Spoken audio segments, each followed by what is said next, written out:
बादशाह जब पहली बार सुंदरी को देखता है तो उसके दिल में एक ऐसी मोहब्बत जन्म लेती है जो उसने पहले कभी महसूस नहीं की होती। वो बादशाह जो सब पर हुक्म चलाता है, सुंदरी के सामने आकर खुद को बेबस महसूस करने लगता है।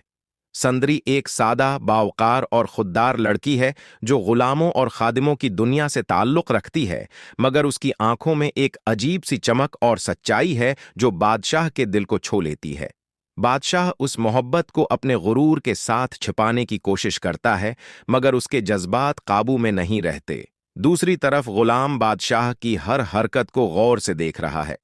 वो इस मोहब्बत को कमजोरी समझता है और अपनी चालों से हालात को मजीद बगाड़ देता है।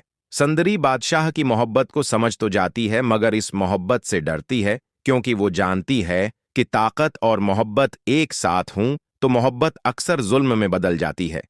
बादशाह सुंदरी के करीब आना चाहता है, इससे बात करना चाहता है, मगर गुलाम के जहरीले मशूरे और दरबार के हालात इसे सख्त बना देते हैं। इस किस्त में मोहब्बत, खौफ, गुरूर और खामोश आंसू एक साथ चलते नजर आते हैं। जहां बादशाह मोहब्बत और इक़्तिदार के बीच फंस जाता है, सुंदरी अपनी इज्जत और एहसासात के साथ लड़ती है, और गुलाम अपनी साजिशों से इस कहानी को मजीद दर्दनाक बना देता है।